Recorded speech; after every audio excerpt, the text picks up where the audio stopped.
ठरलं तर मग या मालिकेच्या 23 ऑक्टोबरच्या भागामध्ये सायली आता अर्जुनचे आभार मानत असते. आणि खरंच अर्जुन सर, तुमचे जितके आभार मानू तितके कमी आहेत. तुम्ही मला जे काही वचन दिलं होतं ते वचन तुम्ही पूर्ण केलेलं आहे. आश्रम कोणत्याही कंडिशनवरती पडणार नाही हे तुमचं वचन तुम्ही खरं करून दाखवलं. खरं सांगू का, तर या सगळ्याचा मला इतका अभिमान वाटतोय ना. तुमचं वचन तुम्ही पाळलं, असं म्हणत सायली अर्जुनचे आभार मानत असते. यावरती अर्जुन म्हणतो, मिसेस सायली, तुम्ही इतक्यानं फॉर्मल होऊ नका, कारण न कोणी ऐकलं ना तर हे सगळं कठीण होऊन जाईल. आणि माझा न्यायदेवतेवरती पूर्णपणे विश्वास आहे आणि शेवटी तो विश्वास खरा ठरला आहे. सायली सांगते, हो सर, तुमचा न्यायदेवतेवरचा विश्वास तुम्ही स्वतःच खरा करून ठेवलेला आहे. यावरती चैतन्य म्हणतो, तर काय, म्हणजे अर्जुनचा न्यायव्यवस्थेवरती विश्वास तर आहेच, तो सार्थ करण्यासाठी तो हे सगळं करतोय. पण सायली वहिनी, तुम्ही सुद्धा खूप स्पेशल आहात ना त्याच्यासाठी, आणि त्यामुळे त्याने हे सगळं केलंय, असं म्हणत चैतन्य अर्जुनच्या मनातली गोष्ट सायलीच्या समोर आता सांगायला निघतो. त्यावरती सायली थोडीशी गडबडते आणि मग मात्र चैतन्य बोलायला लागतो, नाही म्हणजे कसं आहे, प्रत्येक क्लायंट हा अर्जुनसाठी खूप इम्पॉर्टंट असतो आणि त्यात सायली वहिनी क्लायंट म्हणून तर खूपच इम्पॉर्टंट आहेत ना. असं म्हणत आता सारवासारव करत चैतन्य आपण जे बोललोय ते सगळं आता सायलीपर्यंत चुकीच्या पद्धतीने पोचू नये म्हणून हे सगळं करायला लागतो. त्यावरती सायली आता खाली जाते. त्यावरती आता अर्जुन चिडतो आणि काय चाललंय तुझं, तू काय बोलत होतास. यावरती चैतन्य म्हणतो, काय चुकीचं काय बोललो मी. सायली वहिनी, तुझ्यासाठी खूप स्पेशल क्लायंट आहेत ना. अरे तेवढंच बोललो मी, फार काही बोललो नाहीये. उगाचच तू माझ्यावरती रागवू नकोस हा. जे तुझ्या मनात आहे ते एकदाच सांगून टाक. फार वेळ झाला बरं का तुझं आता. असं म्हणत चैतन्य अर्जुनला मुद्दाम चिडवत असतो. अर्जुन म्हणतो, चल उगाचच या सगळ्यामध्ये टाइमपास करत बसू नको, आपल्याला लवकरात लवकर काम पूर्ण करायला पाहिजे. असं म्हणत अर्जुन आणि चैतन्य केस स्टडी करण्यासाठी आता पुन्हा कामाला लागतात. तोपर्यंत इकडे प्रिया आणि नागराज महिपतच्या इकडे आलेले असतात. महिपत खूप चिडलेला असतो आणि आता तो सांगत असतो, त्या रात्री जर का मला समजलं असतं ना की हा अर्जुन आणि त्याचा साथीदार हा इकडे आलेला आहे रेकॉर्डिंग करायला, त्या रात्रीच मला कळलं असतं तर मी त्याला ठेचला असता. खरं तर मला त्या रात्री चाहूल लागली होती. मला काहीतरी कुणकुण लागली होती की आपल्या खिडकीच्या बाहेर कोणीतरी आहे. पण मला कोणीतरी म्हटलं की भास आहे हा तुमचा, आणि त्याच वेळेला जर मला कोणी सांगितलं नसतं ना की हा भास आहे, तर मात्र मी त्याच वेळेला बाहेर पडून अर्जुन आणि त्याच्या साथीदाराला असा काही ठेचला असताना त्याच्या नांग्याच ठेचल्या असत्या. असं म्हणत तो इकडे साक्षीकडे बघतो, कारण त्यावेळेला साक्षीनेच त्याला सांगितलेलं असतं की अण्णा, हा तुमचा भास असू शकतो. त्यावरती साक्षी म्हणते, अण्णा तुम्ही शांत व्हा. महिपत म्हणतो, कसं शांत होऊ. त्या अर्जुनने सगळ्या माझ्या स्वप्नांचा ठिकऱ्या उडवून टाकलेल्या आहेत आणि तो जज तर माझ्या हातात एकदा गाऊ दे एवढी लाच देऊन सुद्धा त्यांनी या सगळ्यामध्ये मात्र आता मला तोंड घशी पाडलेला आहे. आई त्यावेळेला पाडायला आलेला आश्रम हा त्याने पूर्णपणे माझ्या ताब्यातनं काढून घेतला. असं म्हणत चिडलेला महिपत आता राग करत असतो आणि त्यावेळेला तो साक्षीवरती जास्त चिडलेला असतो. आता हा सगळा प्रकार चालू असताना नेमका अस्मिताचा कॉल येतो. अस्मिताचा कॉल आल्यावरती प्रिया आता नेहमीप्रमाणे नॉर्मल बोलायचं की नाही, पण मुद्दाम तो कॉल आता स्पीकरवरती टाकते. स्पीकरवरती फोन टाकल्यावरती अस्मिता तर आता महिपतला शिव्यांची लाखोलीच घालायला लागते. आणि आता अस्मिता म्हणायला लागते, काय ग, तो महिपत काय मूर्ख बिनडोक्याचा आहे का. म्हणजे खरं सांगायचं तर त्यांनी या सगळ्यामध्ये खरं तर तो बिनडोकच आहे. त्याला स्वतःची अशी अक्कल काहीच नाहीये. डॅडला या प्रकरणामध्ये घुसवताना सुद्धा त्याने असाच बिनडोकपणा केला होता आणि म्हणूनच अर्जुनने त्याला पकडलं ना. पण या आश्रमाच्या केसमध्ये त्याने बिनडोकपणा करायचा नव्हता. म्हणजे चांगली आश्रमाची जमीन त्याच्या जागेवरती आली होती, तर काय गरज होती त्या जजसोबत दारू पिऊन त्याचे व्हिडिओ करायची. साधी अक्कल नाही का त्याला.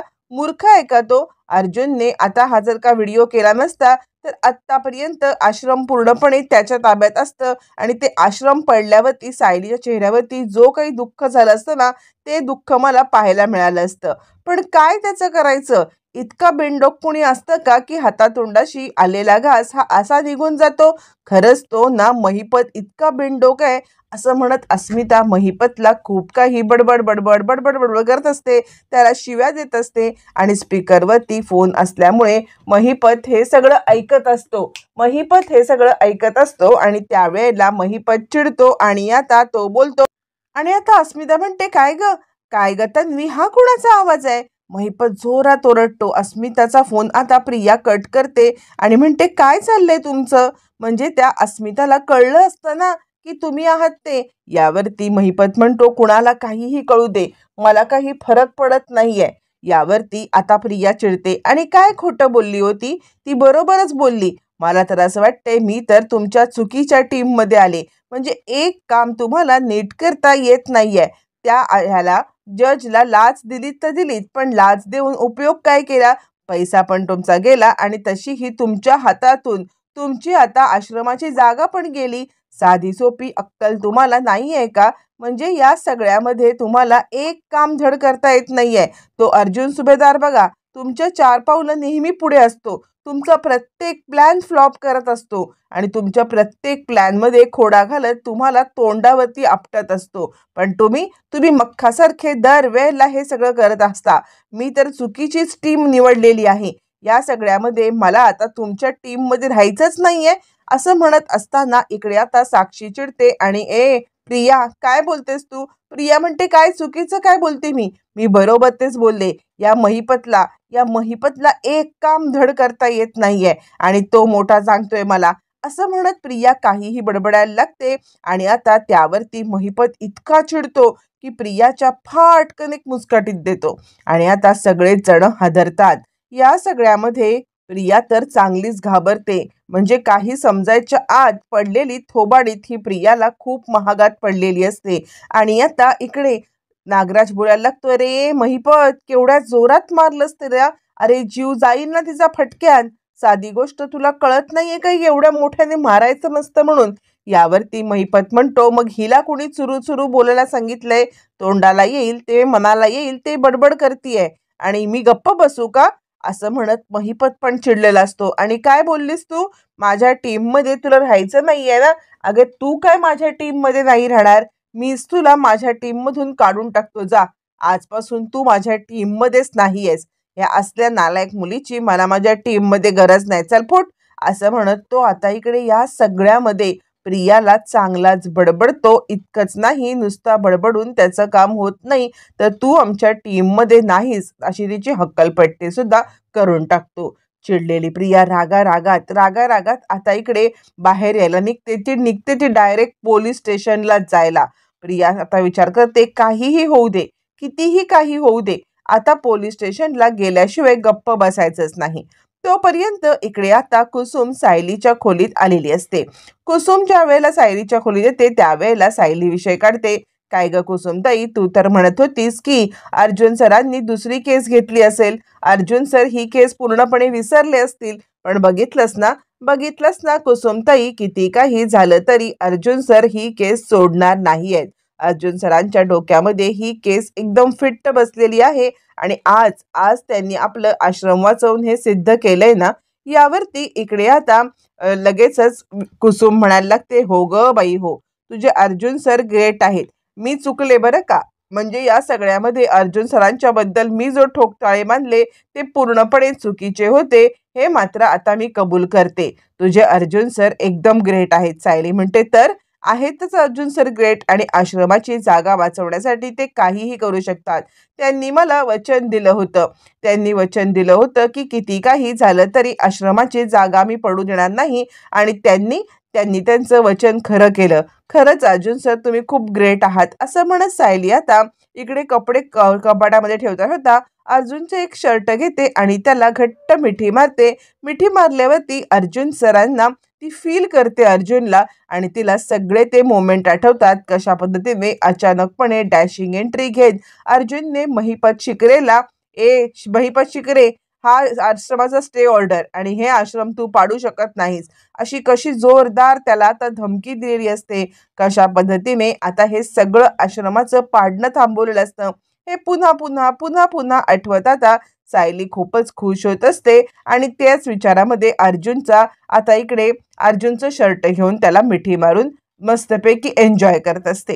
हे सगळं चालू असताना प्रिया मात्र इकडे तडक गाडी घेऊन पोलीस स्टेशनला जायला निघालेली असते आणि सतत तिच्या डोक्यामध्ये जे महिपतने तिचा अपमान केलाय ते सतत फिरत असतं. त्यावेळेला बाजूला बसलेला नागराज म्हणत असतो, ग ए प्रिया, काय करतेस तू? म्हणजे या सगळ्यामध्ये किती गाडी फास्ट चालवतेस? अगं मला हार्ट अटॅक येईल ना, मी हार्ट अटॅक येऊन खाली पडेल ना.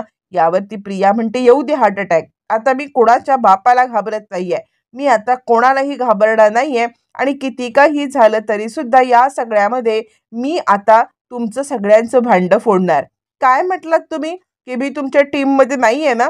ठीक आहे, मी तुमच्या टीममध्ये नाही तर नाही, मी तुमच्या टीममध्ये आता मला काही देणं घेणं पण नाहीये. आता मीच तुमच्या टीममध्ये राहणार नाहीये आणि तुम्हाला सगळ्यांना अशी पोचवणार आहे ना. तुम्हाला काय वाटतं तुमची सिक्रेट जी माझ्याकडे आहे ती काय उगाचच आहेत का? या सगळ्यामध्ये मी तुम्हाला असा धडा शिकवीन की तुम्ही या सगळ्यामध्ये माझ्या पायाशी याल ना तेव्हाच मी गप्प बसेन. असं म्हणत प्रिया जोरदार गाडी चालवत असते आणि इतकी फास्ट गाडी चालवत असते की इकडे बसलेला नागराज घाबरतो. अगं ए प्रिया, आपण दोघं पोचू की वरती? अगं काय चाललंय प्रिया, शांत हो. अगं गाडी हळू चालव प्रिया, काय चाललंय? असं म्हणत तो प्रियाला शांत हो शांत हो असं सांगण्याचा जीव तोडून प्रयत्न करत असतो. पण प्रिया कोणत्याही बाबतीत काहीही ऐकायला तयार नसते आणि त्यावरती महिपत इकडे आता महिपतने माझ्या थोबाडीत मारलीच कशी, स्वतःची चुकी माझ्या माथी घेऊन आलाच कसा? मी आता गप्पच बसणार नाही. किती काही झालं तरी महिपतला धडा शिकवल्याशिवाय आता गप्प बसणार नाही. त्यावर नागराज म्हणतो, अगं पण तू चाललेस तरी कुठे इतक्या तावातावानी? आणि इतक्या तावातावानी गाडी घेऊन जायचं कारण तरी काय? यावरती प्रिया सांगते, मी कुठे चालले ना हे मी सांगते. हा रस्ता कुठचा आहे? हा रस्ता पोलीस स्टेशनला जातो. डायरेक्ट ही गाडी आता पोलीस स्टेशनला जाऊन थांबणार आहे. माझ्याशी पंगा घेणं या महिपत शिकलेला आणि साक्षी शिकलेला किती महागात पडणार आहे ना, हे आत्ता मी सांगते. असं म्हणत चिडलेली प्रिया आता या सगळ्यामध्ये खूप खूप राग करत असते आणि आणि डायरेक्ट गाडी पोलीस स्टेशनला घेऊन जाण्याच्या गोष्टी करत असते. आता इकडे आता नागराज चांगलाच हादरतो, कारण ही जर का बया पोलीस स्टेशनला गेली तर माझं काही खरं नाही. या सगळ्यामध्ये पोलीस स्टेशनला गेल्यावरती मग माघार घेता येणार नाही, कारण तिकडे गेल्यावरती जर हिने साक्षीचं सत्य सांगितलं, एकदा तोंडातून निघून गेलं की पुढे आता काहीच करता येणार नाही. तोपर्यंत आता इकडे अर्जुन आणि चैतन्य हे एका केस स्टडी करत असताना त्याला एक फाईल हवी असते. त्यावरती अर्जुन म्हणतो, चैतन्य जा ना, ती फाईल घेऊन येशील का? यावरती आता इकडे चैतन्य म्हणतो, जा ना तूच घेऊन ये. अर्जुन म्हणतो, का रे? चैतन्य एक गोड हसतो आणि जा सायली वहिनींच्या इथून रूम मधून फाईल घेऊन ये की, असं म्हणत मुद्दाम आता अर्जुनला तो छेडतो. अर्जुन सुद्धा खूप खुश होतो आणि चला आपणच ती फाईल आणूया असं म्हणत तो ती फाईल आणण्यासाठी आपल्या रूममध्ये निघतो.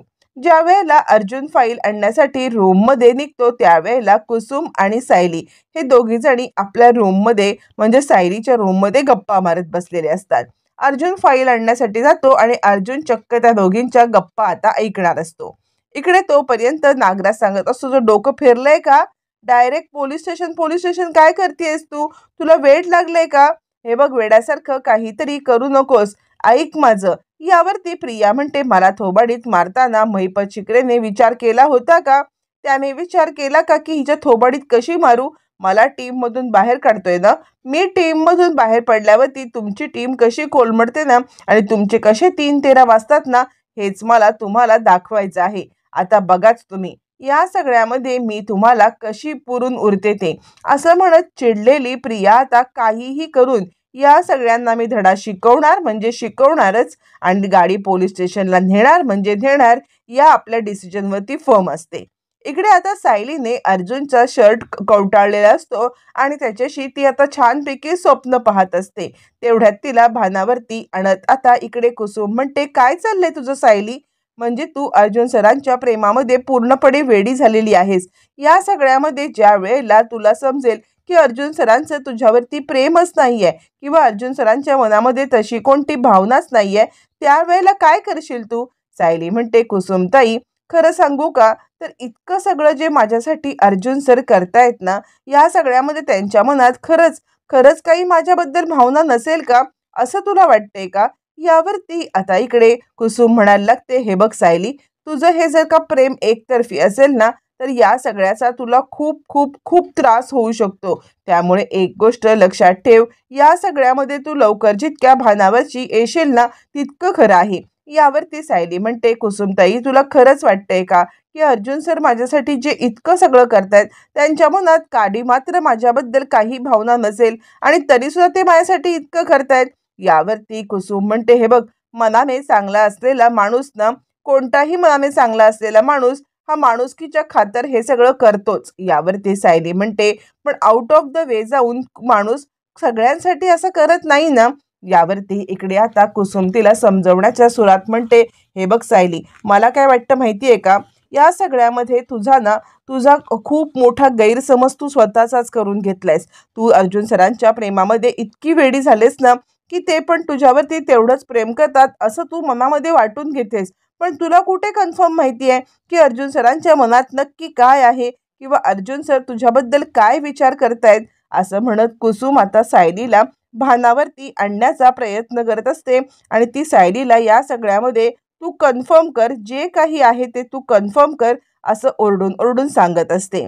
असं बोलत असताना आता इकडे कुसुम म्हणते, जर का या सगळ्यामध्ये तू तुझ्या मनातली भावना सांगितलीस, तुझ्या मनातली भावना सांगितल्यावरती अर्जुन सरांच्या मनामध्ये तसं तुझ्याबद्दल काहीच नसेल, तर तर मात्र तू काय करशील? यावरती सायली म्हणते, कुसुमताई, मुळातच हे असं काही होणार नाहीये, आणि असं काही झालं तर, आणि हे बोलण्यापर्यंत अर्जुन तिकडे पोहोचलेला असतो. अर्जुन दारापर्यंत येतो आणि दार उघडून तो आता फाईल आणण्यासाठी आतमध्ये जाणार. पण तितक्यात कुसुम आणि सायली या दोघींचं बोलणं त्याच्या कानावरती पडल्यामुळे अर्जुन तिथेच थबकतो. काय दोघी जणी बोलतायत, कशाबद्दल दोघी जणी बोलतायत, त्याच्या मनामध्ये एक वेगळीच क्युरिओसिटी यायला लागते. म्हणून अर्जुन तिकडेच थांबतो आणि त्यावेळेला सायलीच्या तोंडातून पुढचं वाक्य येतं. म्हणजे आधी ती बोललेली असते ते अर्जुनने ऐकलेलं नसतं, की अर्जुन सरांच्या मनामध्ये माझ्याविषयी काही नसेल तर, तरच्या पुढचं वाक्य सायली असं बोलते, तर ना, मधुभाऊ जेलमधून सुटले की मी मधुभाऊंच्या सोबत आश्रमात निघून जाईल. आता एवढंच वाक्य अर्जुनच्या कानावरती पडतं, की मधुभाऊ जेलमधून सुटले की मी मधुबाईंच्या सोबत आश्रमात राहायला जाईल. आता मात्र अर्जुन हादरतो. म्हणजे आपण सायलीवरती इतकं सगळं प्रेम करतोय आणि सायलीचं आपल्यावरती बिलकुल प्रेम नाहीये. म्हणजे सायली या सगळ्यामध्ये असं म्हणतायत की त्यांचं म्हणजे मधुभाऊ सुटले की त्या घरी निघून जातील. सिरियसली? असं म्हणत अर्जुनला आता जबरदस्त धक्काच बसतो. या सगळ्यामध्ये अर्जुन हतबल होतो. काय करायचं काय करायचं नाही या गोष्टीचा विचार करत अर्जुन आता तडक खाली यायला निघतो. इकडे आता अर्जुन पायऱ्या उतरत असतानाच आता इकडे सायली म्हणते, पण असं होणार नाहीये. मला माहिती आहे ना, हे असं काही होणारच नाहीये. अर्जुन पुढचं ऐकायला थांबतच नाही. तो पायऱ्या उतरत उतरत आता आपल्या ऑफिसच्या दिशेने म्हणजे स्टडी रूमच्या दिशेने निघतो. त्यावेळेला सायली म्हणते, पण मला माहिती आहे की अर्जुन सरांच्या मनात सुद्धा माझ्याविषयी खूप काही असणार आहे.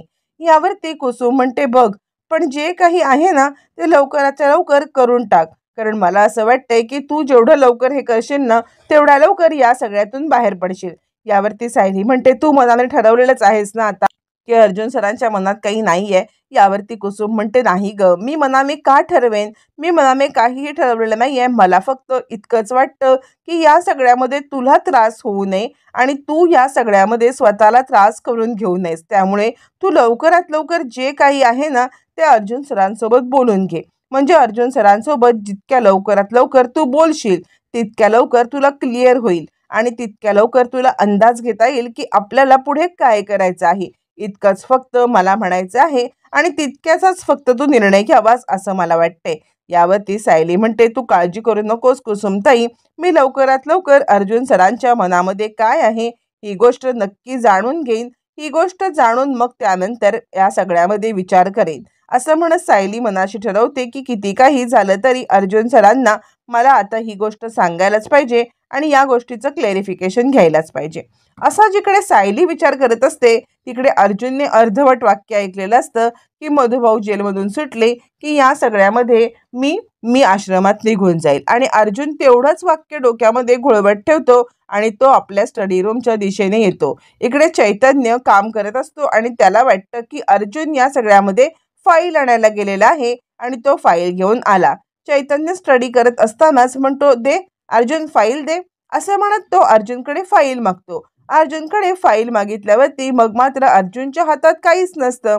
त्यावेळेला चैतन्य म्हणतो, काय रे, फाईल कुठे आहे? तू फाईल आणण्यासाठी गेला होतास ना, मग काय झालं? त्यावरती अर्जुनचा पडलेला चेहरा बघून चैतन्याला जरा काळजीच वाटते. काय झालं? हा अचानकपणे असं तिकडे गेल्यावरती असं काय घडलं की ज्याच्यामुळे अर्जुन इतका हादरलाय? तो आता अर्जुनला खोदून खोदून विचारायला लागतो. अर्जुन, काय झालं? सांग ना अर्जुन, काय झालं? असं म्हणत तो अर्जुनला विचारत असताना आता मात्र अर्जुन तिकडे सांगायला लागतो की मी ज्या वेळेला रूममध्ये फाईल आणण्यासाठी गेलो होतो त्यावेळेला सायली आणि आता कुसुमताई या दोघीजणी बोलत होत्या. सायली आणि कुसुमताई बोलत होत्या त्यावेळेला त्या दोघीजणी एकमेकींसोबत चर्चा करत होत्या आणि सायली सांगत होत्या की मधुभाऊ सुटल्यावरती मी आश्रमात निघून जाईन. सगळं संपलंय चैतन्य, या सगळ्यामध्ये आता मी काय करू, मी कसं सांगू, असं म्हणत आता इकडे अर्जुन खूपच रडवेला झालेला असतो आणि तो चैतन्याला या सगळ्यामध्ये घडलेला प्रकार सांगतो आणि स्वतःला आता मात्र पूर्णपणे तो आता हरवलेला असतो. हे सगळं आता झाल्यानंतर सायली नंतर अर्जुनकडे येते. सायली अर्जुनकडे येते आणि ती अर्जुनला म्हणायला लागते, अर्जुन सर, म्हणजे आता मी निघून गेल्यावरती घरचे तुम्हाला पुन्हा एकदा फोर्स करण्यासाठी सांगतील ना? घरच्यांना जेव्हा आपल्या लग्नाबद्दल कळेल त्यावेळेला त्याला दुःख तर होईल, पण तुमचं आयुष्य पुढे जायला पाहिजे म्हणून ते तुम्हाला प्रियासोबत लग्न करायला सांगतील, मग तुम्ही काय कराल? असं म्हणत सायली भाबडा प्रश्न विचारते. त्यावरती चिडलेला अर्जुन म्हणतो, तुम्हाला काय करायचंय या सगळ्यामध्ये? तुम्हाला काही देणं घेणं आहे का? म्हणजे जर का तुम्ही मला जाणार आहात निघून, मग तुम्ही निघून गेल्यावरती या सगळ्यामध्ये मी काय करतो, मी कुठे जातो किंवा मी कसंही करतो याच्याशी तुमचं काही देणं घेणं आहे का? तुमचं काही याच्याशी देणं घेणं नाही, असं म्हणत अर्जुन एकदम रूडली बोलायला लागतो आणि या सगळ्यामध्ये सायलीला खूपच दुःख होतं. आता दोघांच्यामध्ये गैरसमज निर्माण झालेले आहे.